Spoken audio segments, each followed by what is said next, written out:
Hello बच्चों, कैसे हो आप सब? बढ़िया एकदम। तो बच्चों, आज आपके लिए बहुत इंपॉर्टेंट टॉपिक है। अब तक मैं एक्सपेक्ट करता हूं कि आप सबको एडिशन क्या होता है वेक्टर्स में, सबट्रैक्शन क्या होता है, डॉट प्रोडक्ट क्या होता है, क्रॉस प्रोडक्ट क्या होता है, और सबसे इंपॉर्टेंट आज की वीडियो के लिए रेजोल्यूशन ऑफ वेक्टर क्या होता है वो आपको पता लग जाएगा कि क्यों इंपॉर्टेंट मैं कह रहा हूं। आप में से जिस बच्चे को रेजोल्यूशन ऑफ वेक्टर नहीं आता या थोड़ा वीक है, वो इससे पिछली वीडियो प्लेलिस्ट में जाके चेक कर ले, रेजोल्यूशन ऑफ वेक्टर उसको जरूर देखे और उसको देख के फिर ये टॉपिक करे। ये टॉपिक अगेन बार बार कहने की कोई जरूरत नहीं है, लेकिन ultimate very very important must do है ही है, करना ही करना है। क्लास 12th में और किसी भी मैथमेटिकल, आप फिजिक्स मैथमेटिक्स में जब आप जाओगे, कहीं भी आप कोई क्वेश्चन सॉल्व कर रहे होगे तो इनकी जरूरत आपको जरूर पड़ेगी। अगेन थोड़ा सा जब हम जेई मेंस लेवल तक पहुंच जाते हैं तो इसके और भी एडवांसमेंट आ जाती है, वो हम आने वाले टाइम में सीखेंगे। बेसिक के लिए बस इतना कहना चाहता हूं कि अगर आपके पास कोई दो वेक्टर्स हैं, छोटा सा एग्जांपल, आप यहां खड़े हैं, मैं यहां खड़ा हूं, मुझे यहां से कोई 100 न्यूटन के फोर्स से खींच रहा है, यहां से कोई मुझे 20 न्यूटन के फोर्स से खींच रहा है, तो मैं कहां जाऊंगा? यहां से कोई 100 से खींच रहा है, यहां से कोई 20 से खींच रहा है, तो आपका आंसर होगा सर आप इसी तरफ जाओगे।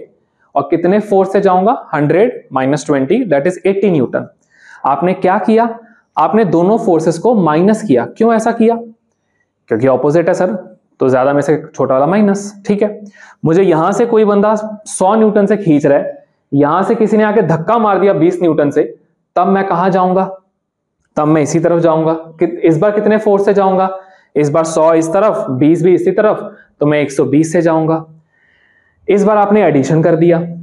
तो सिंपल सी बात हमें यह समझ आई कि अगर किसी ब्लॉक को यहां से 100 न्यूटन से कोई खींचे और यहां से कोई पुश करे 20 न्यूटन से, तो आप दोनों को ऐड कर देते हो। इसी तरह अगर किसी ब्लॉक को कोई यहां से 100 न्यूटन से खींचे, कोई यहां से अगेन 20 न्यूटन से खींचे, तो उसको आप सबट्रैक्ट कर देते हो और आप कहते हो कि 80 न्यूटन रिजल्ट है। ये जो आप रिजल्ट निकाल रहे हो ना, बिना किसी टेंशन के, क्योंकि यहां पे ऑपोजिट और लाइक या तो सेम डायरेक्शन या फिर ऑपोजिट डायरेक्शन है, इसलिए। लेकिन अब मेरा सवाल यह है, इस ब्लॉक को यहां से कोई 100 न्यूटन से खींच रहे हैं, डन, प्रेटी इनफ, और इसी पॉइंट पे यहां से किसी ने फोर्स लगाना शुरू कर दिया 20 न्यूटन का। अब ये बॉडी कहां जाएगी? अभी ये ऑब्वियसली यहां पे तो नहीं जाएगी, क्योंकि एक ऐसा फोर्स भी लग रहा है, कोई पुल भी कर रहा है, पूरा यहां पे भी नहीं जाएगा। तो ऐसे केस में जब कोई दो वेक्टर्स सेम डायरेक्शन में नहीं होते, जब कोई दो वेक्टर्स ऑपोजिट डायरेक्शन में नहीं होते, तो रूल ऑफ कोसाइन लगता है। ठीक है, ये आपके लिए वेरी वेरी इंपॉर्टेंट है। जिन बच्चों का एग्जाम आने वाला है उनके लिए तो बहुत ही इंपॉर्टेंट है। इसकी डेरिवेशन आ सकती है, न्यूमेरिकल्स आ सकते हैं, प्लस फिजिकल मैथमेटिक्स का ये मेन पार्ट है, वेक्टर्स का ये बहुत इंपॉर्टेंट पार्ट है। तो इसमें आपको कोई डाउट नहीं, क्लियर एप्लीकेशन क्या है, इसके एडवांटेजेस क्या हैं, वो आपको समझ आ गया। तो स्टार्ट करते हैं। तो इसको हम इरेज कर देते हैं और यहाँ पे हम बिगिन करते हैं अपने टॉपिक को। ठीक है जी, हाँ जी। तो बिना किसी टाइम को वेस्ट किए आपके सामने एक छोटा सा डायग्राम है। गिवन कंडीशन ऐसी कुछ होगी कि ये एक वेक्टर होगा, ये दूसरा वेक्टर होगा। Let me remind you, vector आपको कोई मेंशन नहीं करेगा एग्जाम में, 12th में, जेई में, नीट में। बहुत सारी क्वांटिटीज हैं जिनको आप इसी तरह से वेक्टर फॉर्म में सॉल्व करेंगे। फोर्स का निकालना, उसके बाद कोई टॉर्क को हम सॉल्व करेंगे तब निकालना, उसके बाद इलेक्ट्रिक फील्ड निकालनी, ग्रेविटेशनल फील्ड निकालनी, बहुत सारी चीजें हैं जिसमें यही प्रिंसिपल लगेगा। ठीक है जी, बहुत सारा। आपका अगर 11th की बात करो तो LOM के अंदर लॉज ऑफ मोशन में भी आप यही करते हो। चलो, तो ये भी कंडीशन है कि ये दोनों वेक्टर्स ओरिजिनली थीटा एंगल पे है। ध्यान देना। अब इसमें एक थंब रूल है जो बहुत ज्यादा जरूरी नहीं है, बट पता होना चाहिए। वो थंब रूल आप अपने पास सेव करो।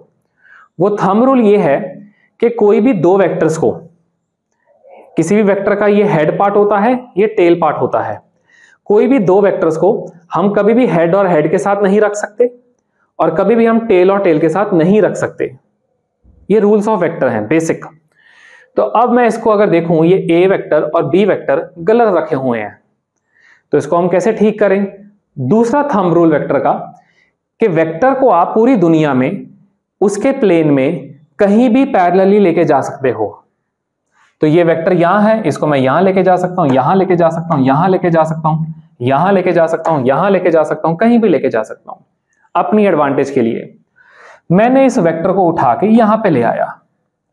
अब जैसे ही मैं यहां पे ले आया तो कुछ ऐसी इसकी शक्ल बन गई। ये रहा ए वेक्टर। डायग्राम क्लियर है? तो अब ठीक है, इसको आप इग्नोर कर सकते हो, मैं इरेज नहीं कर रहा, आप इरेज भी कर दो, कोई दिक्कत नहीं है। तो अब एक वेक्टर इस तरफ है, एक वेक्टर इस तरफ है। अगर हम इसका रिजल्ट निकालना चाहते हैं, आप ये भी कह सकते हो, इसको मैं वापस से थोड़ा शॉर्टली दिखा दूं। ये एक वेक्टर बोल रहा है, ये दूसरा वेक्टर बोल रहा है, तो रिजल्ट कहां जाएगा? रिजल्ट इसका कहीं बीच में जाएगा।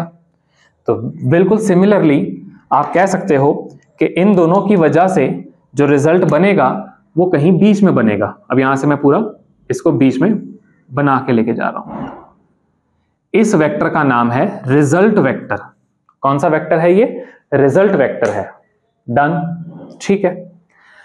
अब मैं थोड़ा सा ट्रिग्नोमेट्री लगाना चाहता हूं, तो उसके लिए मैंने एक परपेंडिकुलर इमेजिन कर दिया। बस ये मेरा परपेंडिकुलर है, इस लाइन को थोड़ा सा एक्सटेंड कर लेते हैं, लेबल करना भी स्टार्ट कर देते हैं। लेबल कर देते हैं P Q R S, ये परपेंडिकुलर है। डन, ठीक है जी। ये थीटा, तो ये भी करस्पॉन्डिंग एंगल्स थीटा। ये थीटा यहां पे आ गया। बहुत बच्चे कंफ्यूज रहते हैं कि थीटा कैसे उठ के आ गया। तो अगेन बड़ा सिंपल, ये एंगल, तो दोनों आपस में थीटा, करस्पॉन्डिंग एंगल्स हो गए। डन, ठीक है जी, ओके। अब आपके पास रिजल्ट वेक्टर किस ट्राइंगल में आ रहा है? PQS में आ रहा है। PQR में भी आ रहा है, बट राइट एंगल ट्राइंगल लेना है। तो अब मैं आपको पूछूं कि ट्राइंगल PQS, इसमें पाइथागोरस थ्योरम लगाइए। तो क्या कहता है पाइथागोरस? PS का स्क्वायर QS का स्क्वायर, PQ का स्क्वायर, वेरी सॉरी, हाइपोटेन्यूज है, PQ का स्क्वायर QS का स्क्वायर प्लस PS का स्क्वायर, जिसमें से PQ का स्क्वायर आप कह सकते हो ठीक है जी, रिजल्ट वेक्टर का स्क्वायर है। मैग्नीट्यूड का स्क्वायर होता है, वेक्टर का कभी स्क्वायर नहीं होता। अब QS की बात करूं, हमारे पास कोई वैल्यू नहीं है, यहां से यहां तक तो B वेक्टर है, ये नहीं पता। PS की बात करूं, नहीं पता। तो यहां पे क्या किया जाए? तो हम यहां पे सोचें, थोड़ा सा दिमाग लगाएं, ये A वेक्टर हमारी कुछ हेल्प कर सकता है। देखा जाए तो ये यहां पे स्टैंड हो सकता है। तो जैसे कि मैंने पहले कहा, resolution of vector very very important. आप देखो, दोनों तरीके से बता देता हूं। तो पहले तो आप इसको सीख लो। अगर ये वेक्टर A है और ये बना रहा है ये theta, very very very important, ठीक है जी। तो जिसको मिला थीटा वो कॉस थीटा, जिसको नहीं मिला वो साइन थीटा। नहीं ये करना तो भी चलेगा। तो आप सिंपली ये मुझे बताओ कि इस ट्रायंगल के अंदर इस साइड और इस साइड को मैं कौन से ट्रिग्नोमेट्री से कनेक्ट कर सकता हूं? तो भी आपका आंसर आएगा सर कॉस से कनेक्ट कर सकते हो। तो मैं यहां पे ग्रीन से मेंशन कर देता हूं, ये हो गया A cos थीटा, ये हो गया A sin थीटा। तो अब आप आंसर दे सकते हो कि Q से लेके पूरा S तक कितना है आंसर? तो आपका आंसर होना चाहिए, आंसर है B plus A cos theta whole square. और PS की बात करें तो आंसर है A sin थीटा का होल स्क्वायर। बिल्कुल टाइम वेस्ट नहीं करना, ओपन कर देते हैं। तो ये हो गया A square plus B, A plus B का होल स्क्वायर का फॉर्मूला। तो A square B square plus 2AB, जैसे जैसे मैं लिख रहा हूं वैसे हम सॉल्व कर रहे हैं, plus A square sine square theta. ठीक है, डन। इसको और इसको देख के आप कुछ कह सकते हो? तो आप क्लियरली यहां पे देख सकते हो, A स्क्वायर हम कॉमन ले लें, cos square plus sine square कितना होता है? ये हमारा A स्क्वायर ही बचेगा।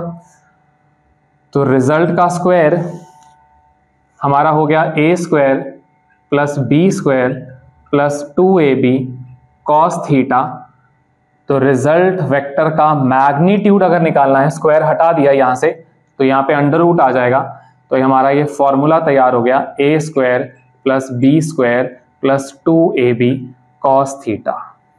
बहुत से बच्चे कहते हैं सर इतना लिख देंगे एग्जाम में टीचर मार्क्स पूरे देगी, तो मेरा सिंपल सा कहना है बिल्कुल नहीं देगी।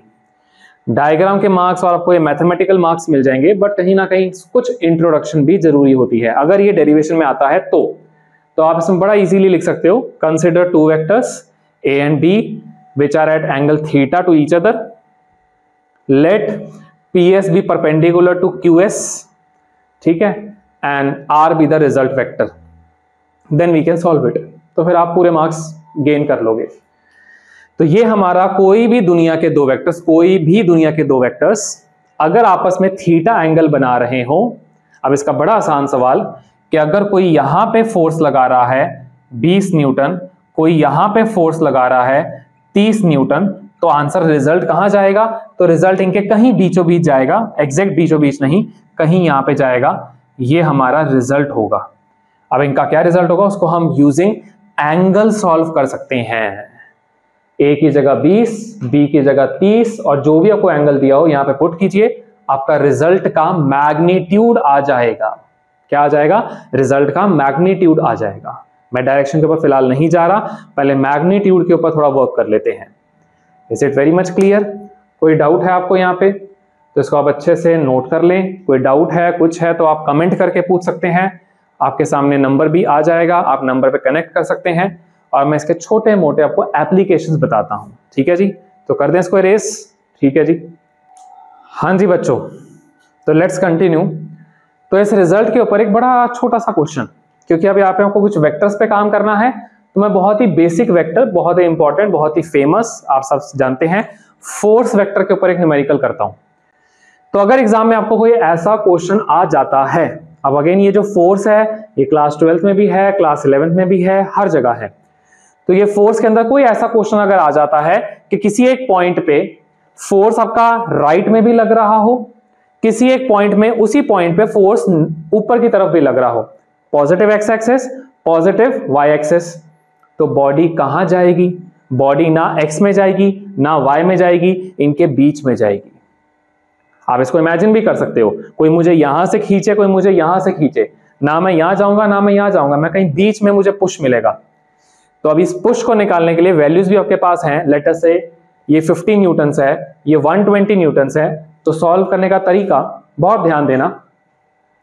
तो अगर मैं इसका सोल्यूशन लिखूं, आंसर, तो सबसे पहले मैं थोड़ा सा डायग्राम अपने आप में अरेंज करूंगा कि ठीक है जी, ये आपका 120 न्यूटन है, डायरेक्ट वैल्यूज पे काम कर रहा हूं, इसको मैं यहां शिफ्ट कर दूंगा, ये 50 न्यूटन्स हो गया। तो मुझे अब पता है कि बॉडी जो है वो बीच में डिस्प्लेस होगी। ठीक है, तो उसके लिए आप यहां पे इजीली कर सकते हो कि ये मेरा रिजल्ट है। ठीक है, अब यहां पे मैं उन बच्चों की बात करना चाहता हूं जो फुल मार्क्स को फोकस करते हैं। किसी भी सवाल में अगर क्वेश्चन वेक्टर के ऊपर आता है, जैसे मैंने कहा फील्ड, फोर्स, कोई भी वेक्टर के ऊपर क्वेश्चन आता है, एग्जामिनर कभी नहीं बोलेगा मुझे डायरेक्शन देना, पर अगर आप फुल मार्क्स को फोकस कर रहे हैं तो आप उनके बिना पूछे डायरेक्शन मेंशन करना, उसका मैं तरीका दे रहा हूं। अब या तो आपका आंसर होता कि सर 120 की तरफ जा रहा है या तो 50 की तरफ जा रहा है, ऐसा तो दोनों ही नहीं है, कहीं बीच में जा रहा है। तो इसको हम मेंशन करने का तरीका क्या लिखते हैं कि हम यहां पे किसी एक के साथ थीटा अज्यूम करते हैं, यहां पे थीटा अज्यूम करते हैं। तो पहले तो आपको मैं आंसर दे दूं, तो आपका आंसर, आप यहां पे दोनों आपस में परपेंडिकुलर हैं, दोनों आपस में परपेंडिकुलर हैं। तो पहले तो मैग्नीट्यूड, जो बच्चे आधा मार्क का रिस्क ले सकते हैं या डायरेक्शन में थोड़ा सा फिलहाल घबराते हैं, वो भी टेंशन ना लें, मैग्नीट्यूड पहले सीख लो। तो मैग्नीट्यूड के लिए बड़ा आसान सवाल, हाँ जी, ए स्क्वायर 120, बी स्क्वायर 50 का square, 2 into A into B cos theta. Theta कितना है जी? 90 डिग्री। तो जब 90 डिग्री है तो आपका बेस्ट फ्रेंड है यहाँ पे, वो तो 0 हो गया। तो इनको आप सॉल्व करें तो ये हो जाएगा 120 का स्क्वायर 14400, 50 का स्क्वायर 2500, ऐड करेंगे तो 16900, क्योंकि मुझे पहले से पता है ये 5, 12 और वो 13 पाइथागोरियन ट्रिपलेट होता है। इनको आप ऐड करके स्क्वायर करके बाहर निकालें, मैं डायरेक्टली आंसर तैयार करता हूं आपके लिए। तो रिजल्ट का मैग्नीट्यूड 130 न्यूटन है। तो उस पॉइंट पे उस ऑब्जेक्ट को 130 न्यूटन का फोर्स लगेगा। बॉडी जाएगी कहां पे? Let's start. तो इसके बाद यहां तक तो आपका पूरे मार्क्स हो चुके हैं। हाफ मार्क का रिस्क है, हर टीचर नहीं कंसिडर करता, कुछ कर लेते हैं। तो यहां पे अब मैं मेंशन करूंगा tan थीटा। और tan थीटा बड़ी सिंपल सी, मेरी बात को हमेशा आप अपने दिमाग में फिट कर लो, कोई ज्यादा टेंशन नहीं लेनी, बहुत सिंपल रखना है concept. tan theta y axis कितना है जी? 50 डिवाइड बाय x एक्सिस कितना है? 120। tan थीटा की वैल्यू 5/12। 5/12 अगर हम जाएं तो कहीं ना कहीं 0.4 है। 0.4 हमारा tan थीटा के अंदर थोड़ा सा स्टार्टिंग में ही आ जाएगा, क्योंकि tan 45 तो 1 होता है। तो नहीं करना सॉल्व, मत करो, अप्रोक्सीमेशन का तरीका होता है, नहीं करना, यहीं पे छोड़ दो। तो अब फाइनल आंसर स्टेटमेंट, तो 130 Newton is the resultant vector making tan inverse 5/12 with 120 Newton, या फिर 120 न्यूटन नहीं लिखना तो उनके डायग्राम के अकॉर्डिंग चल लो, विद F2 वेक्टर। तो अब मेरा कहने का क्या मतलब है कि आप इस तरफ जा रहे हो, आप इस तरफ जा रहे हो, हम जी tan थीटा 5/12 जाएंगे 130 की फोर्स से। तो अगर आप इस तरफ फोर्स लगा रहे हैं, इस तरफ फोर्स लगा रहे हैं, तो रिजल्ट कितना लगेगा? 130। किस तरफ लगेगा? एक एंगल पे लगेगा, और वो एंगल की वैल्यू सामने है आपके। कई बार ये वैल्यूज एग्जैक्टली आपको इस तरह से दी जाएंगी कि सॉल्व हो जाए, कई बार आप इसी फॉर्म में छोड़ सकते हैं। क्लियर? अगेन ये उन बच्चों के लिए है जो पूरा रिस्क फ्री होके जाना चाहते हैं। मैं क्लास 12th वाले बच्चे अगर इस वीडियो को देख रहे हैं तो मैं उनको भी कहना चाहूंगा कि अगर आपके एग्जामिनर नहीं भी पूछता तो ये चीज वो एक्सपेक्ट कर रहा है कि आपको आनी चाहिए। तो ये बहुत से टीचर्स को मैंने देखा है जो इस बात को इतना नहीं एम्फसाइज करते, बच्चे स्कूल में नंबर अपना लूज कराते हैं। ठीक है जी, तो ये न्यूमेरिकल क्लियर है। अगेन कोई दिक्कत नहीं। एक छोटा सा पार्ट आपको मैं और बता दूं, बहुत छोटा सा पार्ट।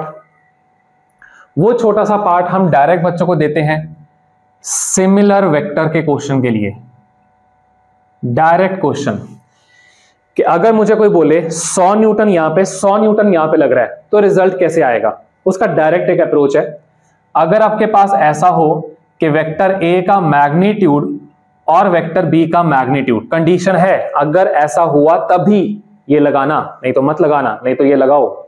अगर दोनों का मैग्नीट्यूड सेम होता है, दोनों का मैग्नीट्यूड बार बार कह रहा हूं सेम होता है, तभी मैं मान लेता हूं इसकी x वैल्यू है, ठीक है, दोनों की वैल्यू x है, 100 100, 200 200, 50 50, कोई भी। तो अगर ये वैल्यू दोनों की सेम है तो फिर रिजल्ट का मैग्नीट्यूड बड़ी आसानी से आप निकाल सकते हो। छोटी सी बात, ए स्क्वायर को आप कह दो, फॉर्मूला यहां लिखा हुआ है, मैं वो फॉर्मूला नहीं लिख रहा, एक्स का स्क्वायर, ये भी एक्स का स्क्वायर, ए इंटू बी ये भी एक्स का स्क्वायर, कॉस थीटा। तो आप डायरेक्टली लिख सकते हो 2x का square 1 plus cos theta. X x 2x का स्क्वायर, दोनों को कॉमन लेंगे, 2x स्क्वायर कॉमन, यहां बचेगा 1, यहां बचेगा कॉस थीटा। अब आप कहोगे सर इसका क्या फायदा है? देखते जाइए, पूरा का पूरा पैसा वसूल। अगर थीटा 90 एग्जाम में आ जाए, मैं तो 1-2 ही लिख पाऊंगा, बाकी आपको मैं ओरली बता दूंगा, ठीक है। इसको थोड़ा सा अलग कर देते हैं, चलो जी साइड हो जाओ। अगर थीटा 90 आ जाए एग्जाम में ऐसे सवाल में, तो आप सीधा कह सकते हो कि रिजल्ट का मैग्नीट्यूड, बार बार मैं लिखूंगा नहीं, अंडरस्टूड है, तो आप सीधा कह सकते हो cos 90, अभी बताया क्या होता है, 0, 1 प्लस 0 1, 1 इंटू एनीथिंग एनीथिंग, तो आपका आंसर आ जाएगा √2x के बराबर। 100 इस तरफ 100 इस तरफ, डायरेक्ट न्यूमेरिकल आंसर क्या आएगा? 100√2, डायरेक्ट आंसर। 50 इस तरफ 50 इस तरफ, कितना आंसर आएगा? 50√2। पर अगर दोनों की वैल्यू सेम है और दोनों 90 डिग्री पे हैं, तभी ये करना है, याद रखना। अगला, अगर थीटा 60 डिग्री हो तब क्या करें? 60 डिग्री का आंसर कितना होता है? cos 60 हाफ होता है, 1 प्लस हाफ 3/2, 3/2। ठीक है, आपके लिए लिख भी देता हूं, ऐसी कोई बात नहीं, ये लो हम लिख लेते हैं। तो ये हो जाएगा अंडर रूट 2x² इंटू 3/2, 2 से 2 कट गया, तो रिजल्ट की वैल्यू अंडर रूट 3x आ गई। x तो बाहर आ ही जाएगा ना, क्योंकि वो स्क्वायर है। ठीक है,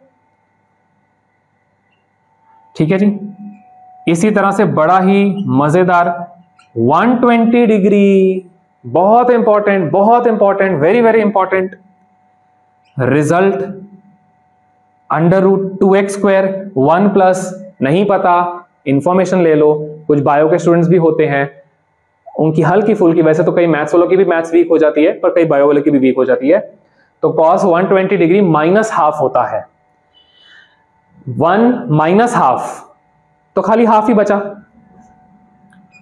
तो 2x² इंटू हाफ, 2 से 2 कैंसल।